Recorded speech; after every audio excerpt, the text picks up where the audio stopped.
Comenzamos. El tema es operadores vectoriales.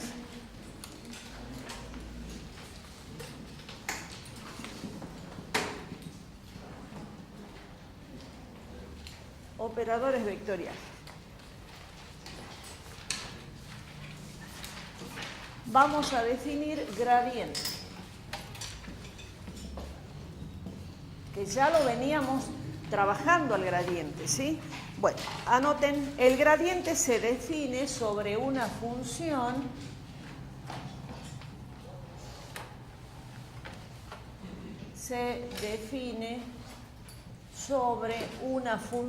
escalar. Sobre una función escalar. Entonces, sea f una función cuyo dominio está incluido en R3 y va a R1. Vamos a pedir que ese dominio D sea abierto conexo. Vamos a pedir en las condiciones que f pertenezca a clase 1 en D. Clase 1 ya sabemos que f posea derivadas primeras continuas, ¿sí? Y que f sea de la forma f una función de x y z. Bueno, entonces, ahora sí, definimos gradiente de la función f, que es función de x rayita le pongo, pero ya sabemos que este x rayita es x y z, ¿no? Bueno, eso va a ser igual a la derivada parcial de f respecto de x en la dirección de y, más la derivada parcial de f respecto de y en la dirección j, y más la derivada parcial de f respecto de z en la dirección k. Si quieren escribirlo como una terna, podemos poner que el gradiente de f de x va a ser igual. Y si quieren, podemos cambiar la notación. Nosotros escribimos la derivada parcial de f respecto de x de otra forma. ¿Cómo la escribimos? Así, ¿no es cierto? Como f sub x y como una terna, punto y coma, el gradiente f de y, f de z. Es decir, que pueden usar esta notación, esta notación. La cuestión que el gradiente es una función vectorial, ¿sí? Donde las componentes son las derivadas de la función respecto de sus variables. Ya hemos trabajado con el gradiente en varias oportunidades. Bien, veamos algunas propiedades. Propiedades. Sean las funciones f y g cuyo dominio está incluido en R3 y va a R1. Vamos a pedir que f y g pertenezcan a clase 1 en D. Ahora tenemos dos funciones escalares. Bien, la primera propiedad, el gradiente de f más g, es decir, el gradiente de una suma de funciones, ¿a qué va a ser igual? A la suma de los gradientes, es decir, al gradiente de f más el gradiente de g. Propiedad 2. El gradiente del producto de f por g. Es decir, el gradiente del producto de dos funciones va a ser igual al gradiente de la función f por g, por la función g, más la función f por el gradiente de la función g. ¿Sí? Bien, vamos a demostrar esa propiedad. Entonces, demostración, propiedad 2. Vamos a demostrar la segunda propiedad.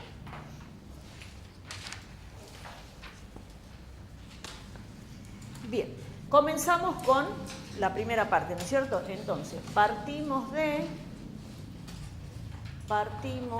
2 puntos, el gradiente de f por g. Bien, apliquemos la definición de gradiente. ¿Qué dice la definición de gradiente? La derivada de la función respecto de x, pero ahora mi función es esta, el producto. Entonces va a ser la derivada del producto f por g respecto de x en y, más la derivada de f por g respecto de y, derivadas parciales, ¿no es cierto?, en j, más, ¿ven bien allá también? ¿Sí? Bien, más la derivada de f por g respecto de z en k. Bueno, el primer miembro queda como está, el gradiente de f por g va a ser igual. Bien, derivemos esto. A ver, observen acá, chicos. Tanto f depende, estamos por derivar respecto de x, ¿no es cierto? F depende de x y g depende de x, entonces lo tengo que derivar como producto, ¿no es cierto? Entonces va a ser la derivada de f, o sea, la derivada de la primera por la segunda sin derivar, más la primera por la derivada de la segunda, ¿sí? Y todo eso en la dirección y.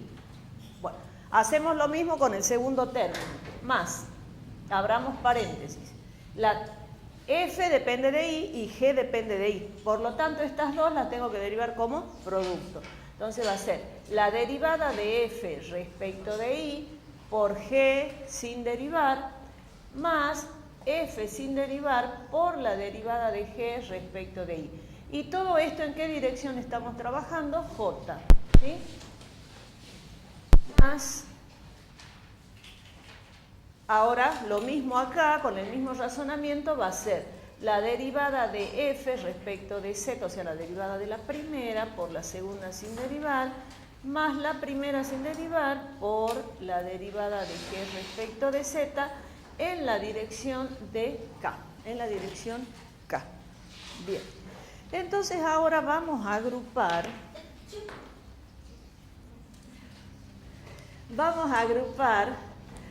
de esta manera. Fíjense, los que tienen g, este con este, o sea, las derivadas que están multiplicadas por g.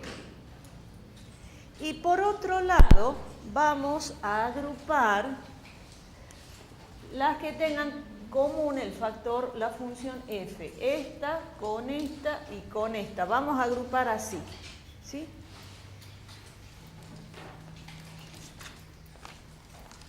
Yo borraría aquí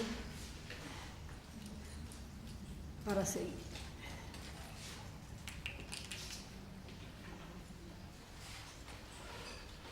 Bueno,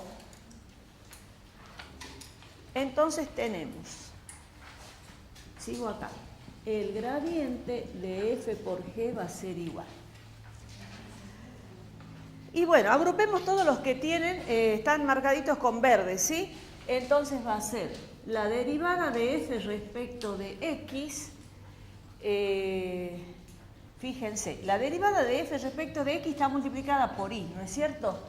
Por y, más. Después va a sacar el factor común el g. Acá, la derivada de f respecto de y por j.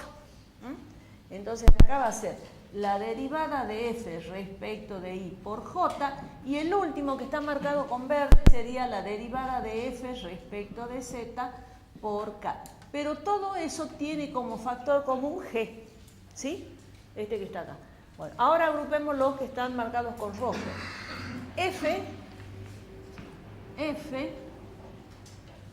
bueno, aquí, esto ya está.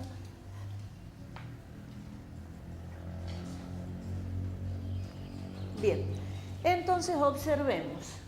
Si yo saco factor común f, que me queda la derivada de g respecto de x, la derivada de g respecto de x en y, más, sigue este y después va a seguir este, ¿sí? Entonces va a ser la derivada de g respecto de y en J y más la derivada de G respecto de Z en K. Bueno, entonces vamos viendo qué nos quedó. ¿Qué es lo que yo tengo en el primer paréntesis? El gradiente de f, si se fijan, porque está f derivados respecto de cada una de sus variables y es un vector porque tenemos el ij acá. Entonces, lo que está en el paréntesis, en el primer paréntesis, es el gradiente de f por g, más, ahora sigue f. ¿Y qué es lo que tengo yo en el segundo paréntesis? El gradiente de g. Entonces, lo que está en el segundo paréntesis es el gradiente de g. Bueno, y llegamos a lo que decía la propiedad 2. Bueno, ya la borré. Entonces ponemos acá según queda demostrado. Bien.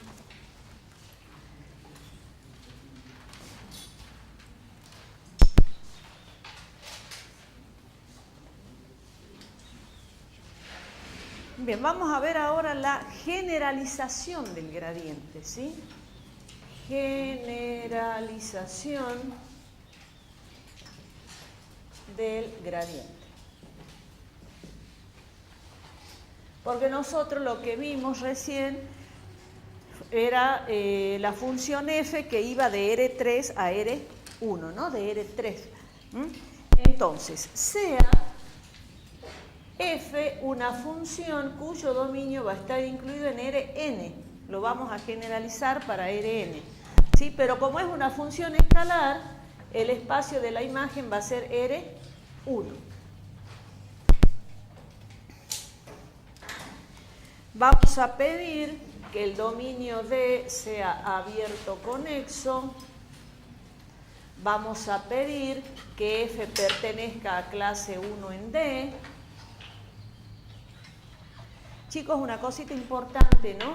No se olviden de esta condición, que f pertenezca a clase 1. ¿Por qué no nos tenemos que olvidar? Porque fíjense que el gradiente necesita de las derivadas primeras, ¿no? O sea que si yo no pongo f pertenece a clase 1, ¿cómo me aseguro que va a existir esta? Bueno, acá en este caso G, pedíamos pertenece a clase 1. O sea que es una condición importante. Bien, entonces, tal que f...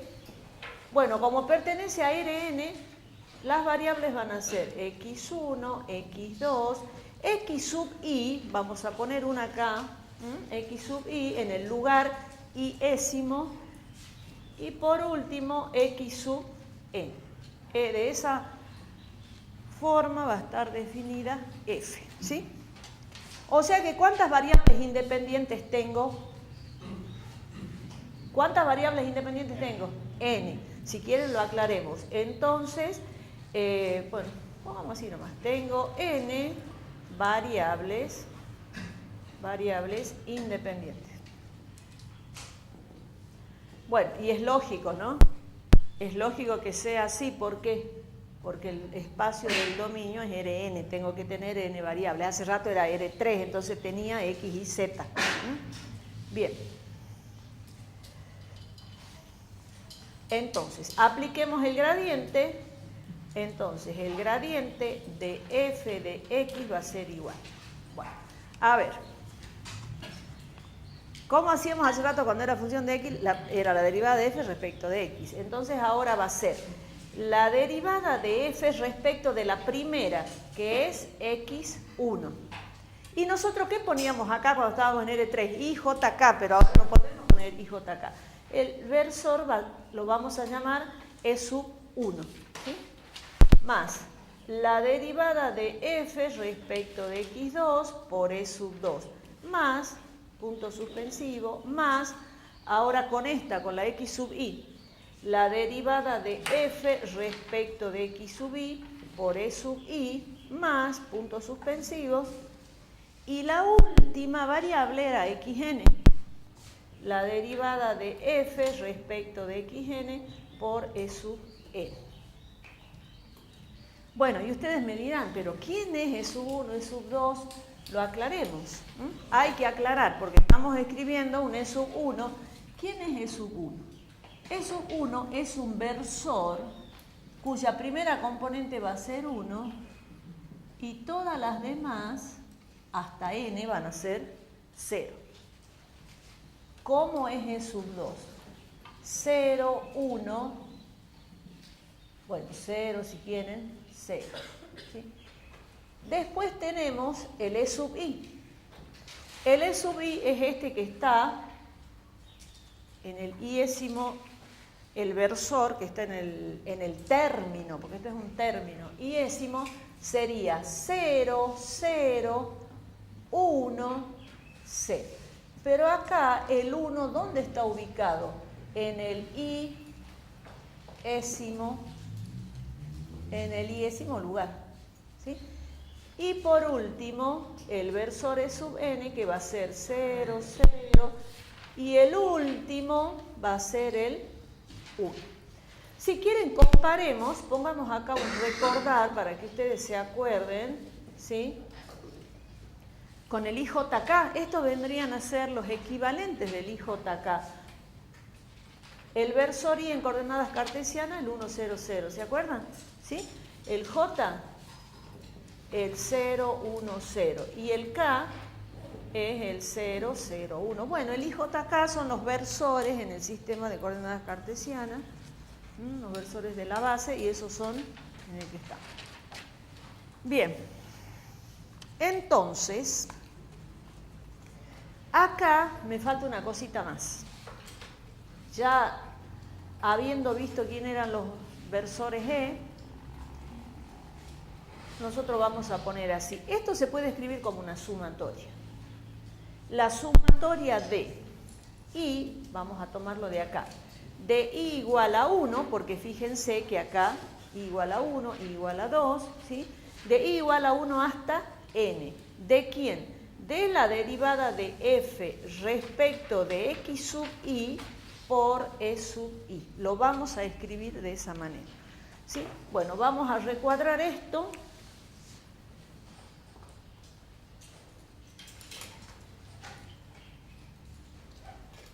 Cuando se les pida, chicos, la definición de gradiente, en este caso, entonces esta es la sumatoria de I igual a 1 hasta n. Tienen que escribirlo, por favor, escríbanlo hasta la sumatoria, ¿no? Acá es n, ahí está más prolijito. Bueno, entonces estamos generalizando eso. Muy bien. Vamos a pasar a otro operador, pero redondeemos. El operador gradiente, vamos viendo algunos detalles. El gradiente yo lo estoy aplicando ¿a quién? A una función escalar, ¿no? ¿Y qué obtuve? ¿Qué me devuelve o cuál es el resultado? Un vector. Entonces esas cositas hay que ir recordando, ¿no? Yo el gradiente lo aplico a una función escalar, pero mi resultado, observen, es una función vectorial, un vector. Bueno, ahora vamos a definir divergencia.